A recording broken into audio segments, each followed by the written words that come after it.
2021년 우리는 코로나만 끝나면 모든 것이 다시 폭발할 거라 믿었습니다. 보복 소비의 환상에 젖어 너도 나도 가게를 열었습니다. 그러나 2025년 지금 거리는 무덤처럼 조용합니다. 상가마다 붙은 임대문의 종이가 유일한 인테리어가 되었습니다. 이것은 단순한 불경기가 아닙니다. 당신의 은퇴 자금과 인생을 통째로 집어삼킬 거대한 시스템의 붕괴입니다. 상식적으로 생각해 보십시오. 밤 9시라면 식당과 술집은 하루 중 가장 시끄러워야 할 시간입니다.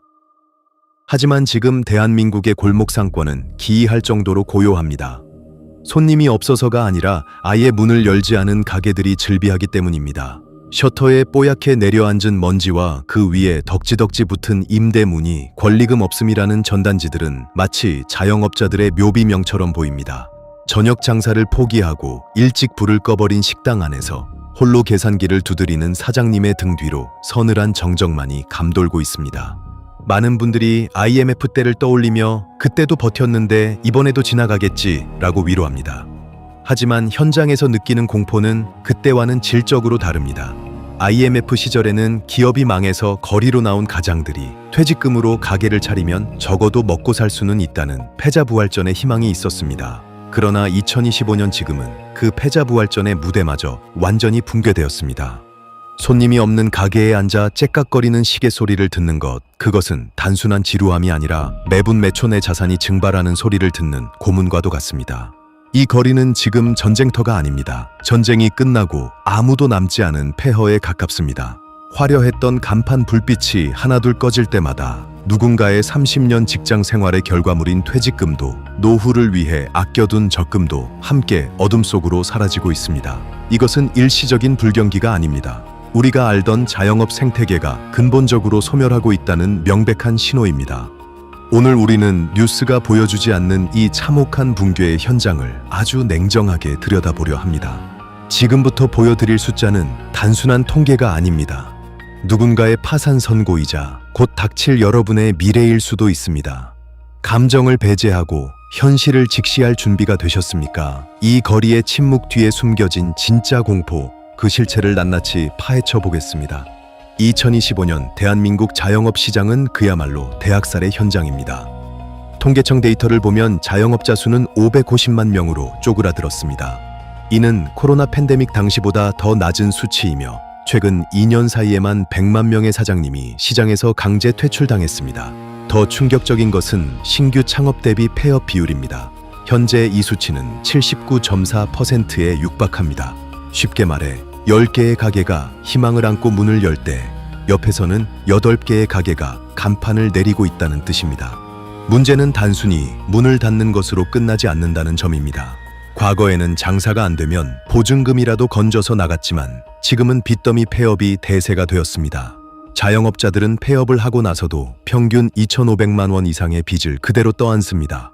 가게를 정리하고 싶어도 철거 비용이 없어서 혹은 대출금을 일시 상환할 능력이 없어서 좀비처럼 문만 열어두는 가게가 부지기수입니다. 이것은 실패가 아니라 가게 경제의 완전한 파산입니다.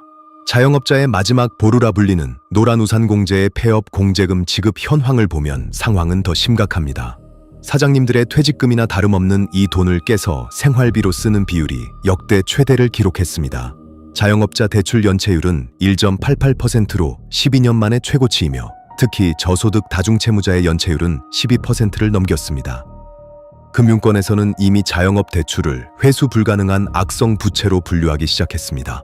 은행이 우산을 뺏기 시작했다는 뜻입니다. 특히 가장 뼈아픈 타격은 은퇴 자금을 털어넣은 5060 세대에 집중되고 있습니다. 치킨집, 카페 등 진입 장벽이 낮은 업종에 몰린 이들의 폐업률은 상상을 초월합니다. 60대 창업자의 5년 생존율은 고작 28.55%입니다. 10명 중 7명은 5년 안에 평생 모은 돈을 허공에 날리고 빈곤층으로 전락한다는 이야기입니다. 노후를 위한 투자가 노후를 파괴하는 시한폭탄이 되어버린 이 현실, 도대체 어디서부터 잘못된 것일까요? 많은 사람들이 자영업의 실패를 노력 부족 탓으로 돌립니다. 하지만 지금의 위기는 개인이 게을러서 생긴 문제가 아닙니다. 아무리 열심히 일해도 통장에 돈이 쌓이지 않는 구조적 모순이 핵심입니다. 가장 큰 원인은 매출은 그대로인데 비용만 폭발적으로 늘어난 비용의 역습입니다. 식자재 값을 보십시오.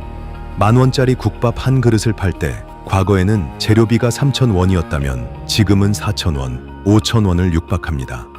소위 런치플레이션으로 손님들은 지갑을 닫는데 사장님들은 재료를 사느라 빚을 집니다. 여기에 인건비 상승은 결정타를 날렸습니다. 최저시급 10,000원 시대 주휴수당까지 포함하면 아르바이트생 1명 쓰는 것이 사장님 본인의 인건비보다 비쌉니다. 결국 선택은 하나뿐입니다. 직원을 자르고 사장님이 직접 뛰는 것입니다. 그래서 지금 대한민국 자영업의 대세는 나 홀로 사장입니다. 50대, 60대 사장님들이 하루 12시간, 14시간씩 주방과 홀을 오가며 중노동을 합니다.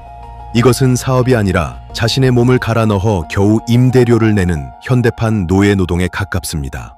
더 무서운 것은 고물가가 불러온 소비 심리 위축입니다.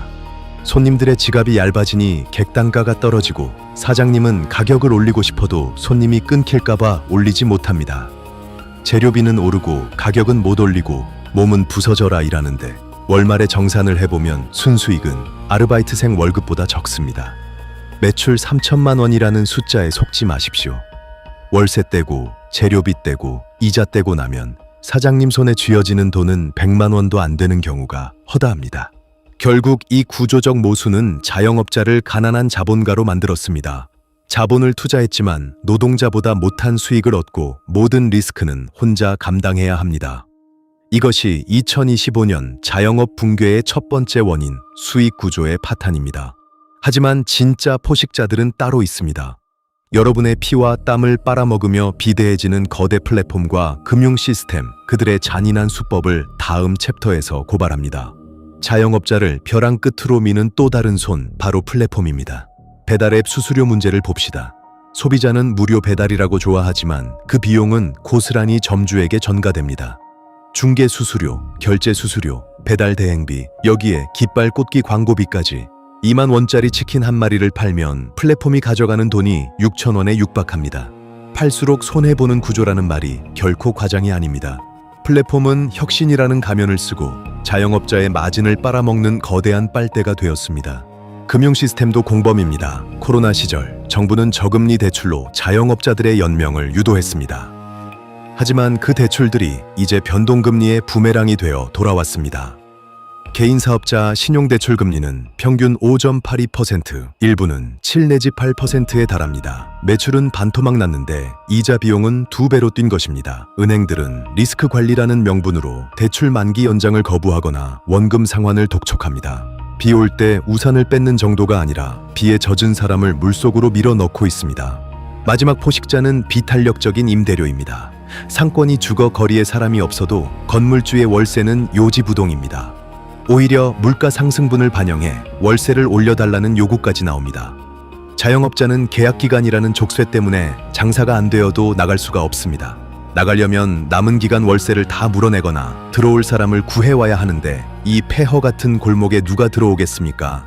결국 보증금이 다 까질 때까지 갇혀서 말라 죽어가는 것이 지금 자영업의 현실입니다. 배달 플랫폼, 은행, 건물주, 이들은 자영업자가 망해가는 와중에도 자신들의 수익을 챙겨갑니다.